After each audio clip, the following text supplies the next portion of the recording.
बच्चों, पिछले वीडियो में मैंने आप सभी को बताया था कि उपसर्ग 3 प्रकार के होते हैं। संस्कृत के उपसर्ग, हिंदी के उपसर्ग और अरबी फारसी भाषा से आए हुए उपसर्ग। सच पूछिए तो हिंदी में प्रचलित अधिकतर उपसर्ग संस्कृत से ही आए हैं। तो सबसे पहले हम सब संस्कृत के उपसर्ग के बारे में जानेंगे। मैंने आप सभी को बताया था कि उपसर्ग मूल शब्द से पहले लगते हैं और उससे जो नए शब्द बनते हैं वे विशेष अर्थ को प्रकट करते हैं। अतः प्रत्येक उपसर्ग का एक विशेष अर्थ होता है, जिसे मैं आगे उदाहरण के द्वारा स्पष्ट करने का प्रयास करूंगी। आइए अब इस चार्ट के माध्यम से उपसर्ग को समझने का प्रयास करते हैं। इसमें मैंने 4 कॉलम बनाए हैं। पहला है उपसर्ग, यानी जिस उपसर्ग का प्रयोग हम करेंगे। दूसरा कॉलम है अर्थ, उस उपसर्ग का किस अर्थ में प्रयोग किया जाता है। तीसरा कॉलम है मूल शब्द, जिस मूल शब्द से पहले उस उपसर्ग का प्रयोग करेंगे।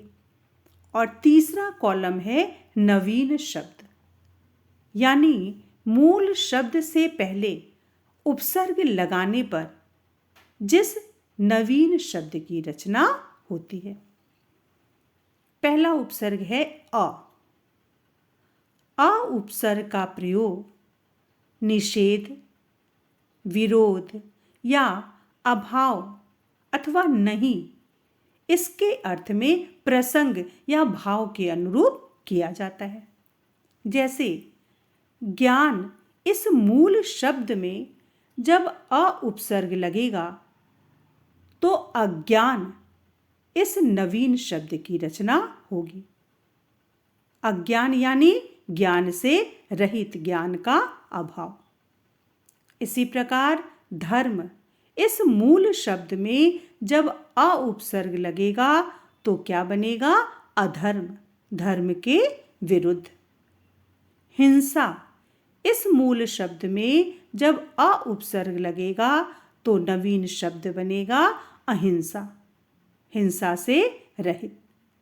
न्याय इस मूल शब्द में जब अ उपसर्ग लगेगा तो क्या बनेगा? अन्याय। इसी तरह अ उपसर्ग से अन्य शब्द भी बनते हैं। जैसे भाव शब्द है, इसमें आपने अ उपसर्ग लगाया तो क्या बनेगा? अभाव। मर शब्द है, इसमें अ उपसर्ग लग गया तो क्या बनेगा? अमर। सुविधा शब्द है, इसमें अ उपसर्ग लगाएंगे तो क्या बनेगा? असुविधा।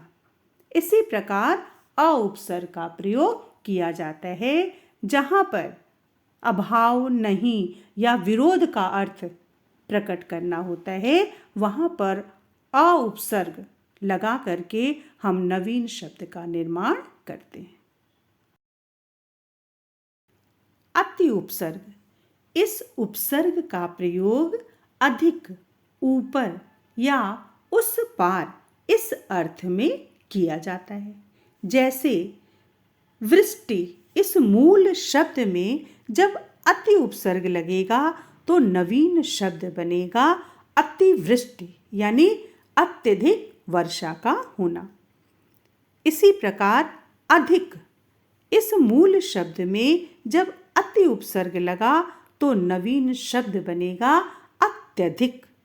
क्षय इस मूल शब्द में जब अति उपसर्ग लगेगा तो नवीन शब्द बनेगा अतिशय, जो अधिक के अर्थ में है। इसी प्रकार क्रमण इस मूल शब्द में जब अति उपसर्ग लगा तो नवीन शब्द बनेगा अतिक्रमण। इसी प्रकार अन्य शब्द भी अति उपसर्ग लग के बनते हैं। जैसे क्रम में यदि आपने अति उपसर्ग लगाया तो क्या बनेगा? अतिक्रम। इसी प्रकार काल शब्द के पहले लगेगा तो क्या हो जाएगा? अतिकाल। आवश्यक शब्द के पहले यदि अति उपसर्ग लगा तो क्या हो जाएगा? अत्यावश्यक। इसी प्रकार अंत शब्द के पहले अति उपसर्ग लगेगा तो क्या बन जाएगा? अत्यंत। अन प्रत्यय, इस प्रत्यय का प्रयोग अभाव, नहीं या रहित के अर्थ में किया जाता है। जैसे एक इस मूल शब्द में जब अन प्रत्यय लगेगा तो नवीन शब्द बनेगा अनेक, जो एक नहीं है, एक से अधिक है, वह अनेक है। इसी प्रकार अर्थ, इस मूल शब्द में जब अन प्रत्यय लगेगा तो नवीन शब्द बनेगा अनर्थ, अर्थ का अभाव। उसी प्रकार आदर, इस मूल शब्द में जब अन प्रत्यय लगेगा तो नवीन शब्द बनेगा अनादर, आदर का अभाव। अंत, इस मूल शब्द में जब अन प्रत्यय लगेगा तो नवीन शब्द बनेगा अनंत, जिसका अंत नहीं है।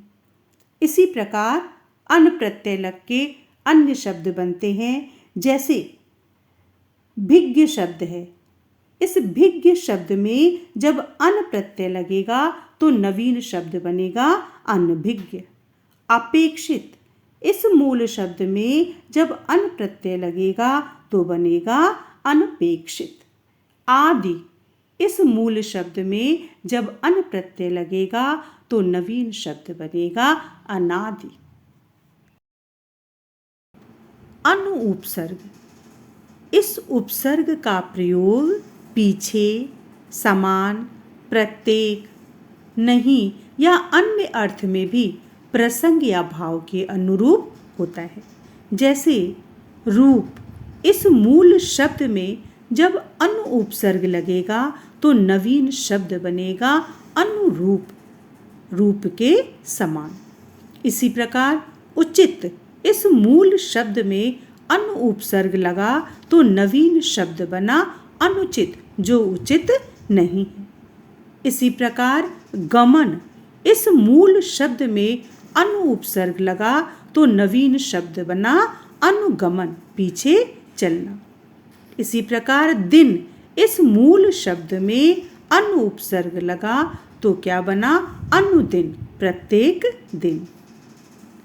अनु उपसर्ग लगे हुए अनेक शब्द मिलते हैं।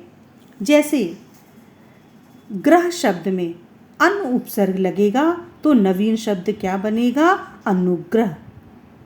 भूत शब्द में अनु उपसर्ग लगेगा तो नया शब्द बनेगा अनुभूत। रंजित शब्द है, इसमें यदि अनु उपसर्ग लगा तो क्या बना? अनुरंजित। अनेक उदाहरण इस प्रकार के आपको मिलेंगे जिसमें अनु उपसर्ग का प्रयोग दिखाई पड़ेगा।